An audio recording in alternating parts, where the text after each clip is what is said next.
वैराग्यवती नाम की एक कन्या थी। बचपन से ही वैराग्य की बातें करती थी। घर में उसके पिता राजा, माता रानी, लेकिन माता पिता को भी ज्ञान उपदेश करती थी। 4 वर्ष की अवस्था में पिताजी से कहती है, पिताजी जिस राजगद्दी पर आप शान से बैठते हो, एक दिन आप भी चले जाओगे, कोई और इसका हकदार होगा। पिता बोले, बेटी ऐसी बात क्यों करती है, अपसगुन क्यों बोलते? बोले, सगुन को अपसगुन मान लिया गया, ये सबसे बड़ा दुर्भाग्य है हम लोगों का। हम एक दिन जाएंगे, ये अपसगुन नहीं है, ये तो वास्तविकता है, इसको अपसगुन क्यों कहा? पिता ने घर बना करके बाहर दे दिया, बोले तू महल में मत रहा कर, सबको ऐसी टोकती रहती है। और खुश हो गई, अपने ठाकुर की सेवा करती। बोले बहुत अच्छा है, घर परिवार से दूर एकांत में अपने ठाकुर सेवा में हूं। हे ठाकुर जी, कृपा करके जल्दी मुझे गुरुदेव दे देना, एक मेरे जीवन में गुरुदेव भेज देना। तभी एक चोर आया था नगर में, और वो चोरी करने के लिए उचित स्थान ढूंढ रहा था। वैराग्यवती के घर पहुंचा तो खिड़की से सुन रहा था, वैराग्यवती अपने ठाकुर जी से कह रही थी, अब बस जल्दी कृपा करके गुरुदेव मेरे जीवन में भेज देना। चोर ने सोचा ये बढ़िया समय है, सीधी सादी लग रही है। धोती पहनी, तिलक लगाया, गले में कंठी माला पहनी, और हरिनाम संकीर्तन करते हुए चोर पहुंच गया द्वार पे। अरे बहुत प्यासा हूं, भूखा हूं, कोई जल पिलाएगा, कोई भोजन कराएगा? वैराग्यवती ने देखा संत वेश में कोई आया है। ध्यान से सुनना, बहुत अच्छी कथा है। अरे महाराज जी, घर में पधारी है ना भीतर, मैं आपको कुछ खिलाती हूँ, पिलाती हूँ। अरे नहीं बेटी, प्यास तो बहुत लगी, भूख तो बहुत लगी, लेकिन मैं खा नहीं सकता। बोले क्यों? मेरा नियम है, मैं दीक्षा दिए हुए शिष्यों के हाथ से ही खाता हूं, उन्हीं के हाथ से ही पान करता हूं। अब मेरे दीक्षित शिष्य तो बहुत दूर रहते हैं, अब मैं भूखा प्यासा यहां पहुंच गया हूं, कैसे करूं, क्या करूं, मुझसे तो रहा नहीं जा रहा। चोर था। तो वैराग्यवती नेत्रों में आंसू भर लाई और अपने ठाकुर की ओर देखने लगी। ठाकुर जी, कितनी जल्दी सुनते हो आप। मैंने अभी कहा कि मुझे सदगुरु दे दो और आपने भेज दिए। तुरंत चरणों में प्रणाम करके बोली, आप मुझे दीक्षा दे दीजिए, मैं आपकी शिष्या हो जाऊंगी, फिर तो मेरे हाथ से जल पी लोगे ना। हाँ, ये तो हो सकता है, तो दे दीजिए दीक्षा। कंठी पहना दी, मंत्र बोल दिया, कोई भी नाम बोल दिया भगवान का, और लाओ बेटी जल दे दो। जल ले आई। गुरुदेव, अब आप मेरे गुरु हो गए, आज्ञा कीजिए, मैं क्या सेवा करूं? बोले बेटी, हमारे आश्रम का बहुत बड़ा उत्सव होने वाला है। सब शिष्य अपने गुरुदेव के आश्रम में कुछ संपत्ति भेंट करने के लिए ले चल रहे हैं, तुम्हारे पास जो भी बहुमूल्य हो ले चलो। अब वैराग्यवती थेड़ी, उसने तो महाराज कुछ छोड़ा ही नहीं, सोना चांदी जितना था घर में सब एक जगह भर दिया। चलिए गुरुदेव आपके साथ, बेटी लाओ ये मुझे दे दो, मैं पकड़ लेता हूं। लेके चले गए। वैराग्यवती तो चरणों की ओर देख रही है, अपने गुरुदेव के प्रति पूर्ण निष्ठा, यही मेरे आचार्य, यही मुझे ठाकुर जी से मिलाएंगे। अब चोर सोचे कि यार ये तो पीछे ही पड़ गई है, संगी ही चली जा रही है सब जगह। अच्छा वैराग्यवती, अब भगवान से मिलने का समय आ गया है। बोले क्या करना पड़ेगा? बोले हम तुम्हें एक पेड़ से बांध देते हैं, और जब तक हम नहीं आवे तब तक इससे बंधी रहना, हम ठाकुर जी को लेके आते हैं। वैराग्यवती बोली जो आज्ञा। बंध गई पेड़ से। 4 दिन निकल गए, चोर तो भाग गया धन लेकर के। वैराग्यवती वहीं खड़ी है बंधी हुई कि मेरे गुरुदेव आ रहे होंगे ठाकुर जी को लेकर के। यहां राजा ने पता करवाया कि बाहर हमारी बेटी रहती है दूसरे घर में, देखो तो कैसी क्या। तो पता चला 4 दिन से तो उसके अते पते नहीं। पूरी सेना ने खोजा, तब जाकर के जंगल में वैराग्यवती मिली। राजा ने कहा बेटी तू यहां बंदी है? बोले पिताजी छूना नहीं, मेरे गुरुदेव बांध के गए मुझे, और आप मत आइए यहाँ पे, आप चले जाओ, वो ठाकुर जी को लेके आ रहे होंगे, अभी मैं दर्शन करके निवृत्त होने वाली हूं। अरे बेटा ये तुझसे किसने कह दिया? कौन गुरु, कहां, क्या हुआ? ये सब कुछ नहीं है। नहीं आप विक्षेप मत डालो, मैं बस ठाकुर जी से मिलूंगी अब। पिता ने जाकर के एक संत से कहा, संत ने समझाया, वैराग्यवती नहीं मानी।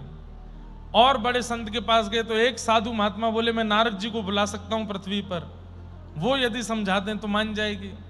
नारद जी आ गए, करताल वीणा लेकर के नारद जी सामने प्रकट हो गए। वैराग्यवती बोली, आप संभवतः भगवत हरिदास वर्य श्री नारद जी हैं?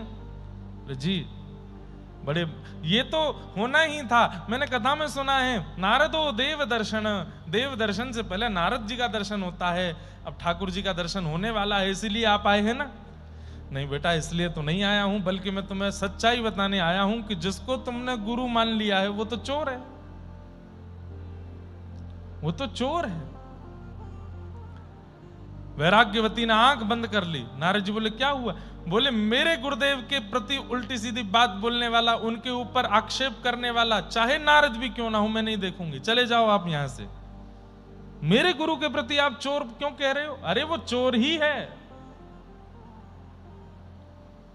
वैराग्यवती बोली, मुझे छूना नहीं, नहीं तो मैं आत्म अग्नि प्रकट करके जल के भस्म हो जाऊंगी और यहां से नहीं जाऊंगी जब तक मेरे गुरु नहीं आएंगे।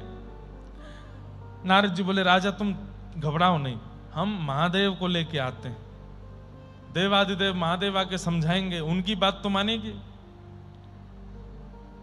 साक्षात त्र्यंबकेश्वर भगवान प्रकट हो गए, सामने महादेव खड़े हैं और वैराग्यवती देख रही है, आप संभवतः महादेव हैं।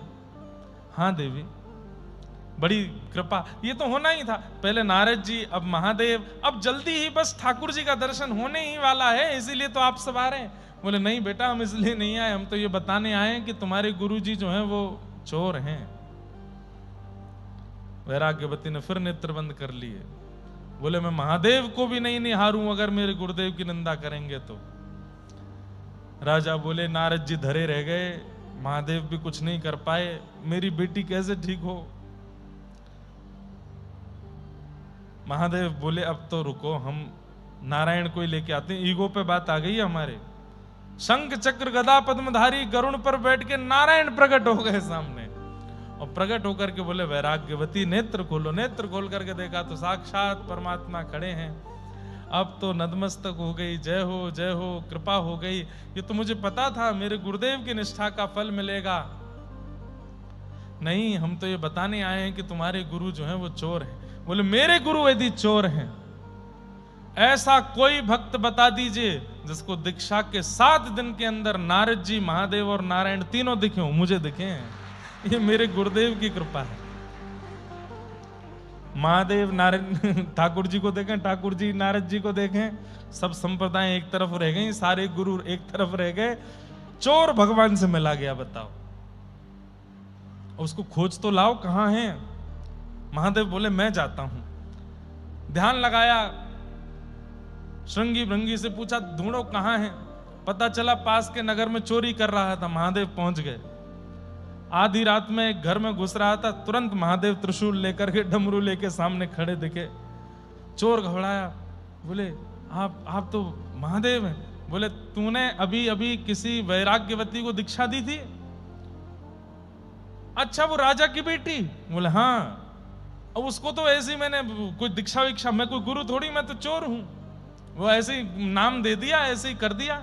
बोले, तेरे ऐसे ही करने से उसमें इतना विश्वास जगा, गुरु पदवी के प्रति बंद ही पड़ी है 7 दिन से, चल वहां पर।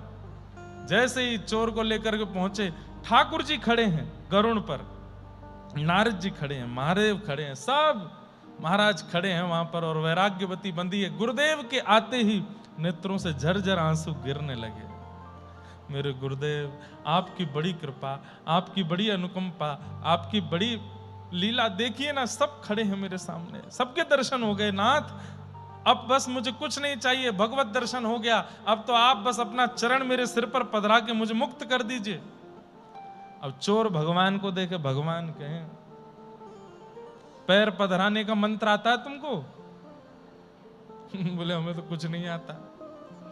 ठाकुर जी भी हंसने लगे, और हंसते हुए क्या बोले, महादेव, यहां गुरु का गुरुत्व नहीं है, पर शिष्य के शिष्यत्व में इतनी निष्ठा है, शिष्य के शिष्यत्व में इतनी पराकाष्ठा है कि सामान्य गुरु के होते हुए भी, अरे नाम के गुरु होते हुए भी उसको भगवत दर्शन हो गया, क्योंकि शिष्य के अंदर गुरु के प्रति विश्वास प्रगाढ़ है, शिष्यत्व विशेष है। और यदि गुरु ही श्रेष्ठ हो जाए तो फिर कहना ही क्या है।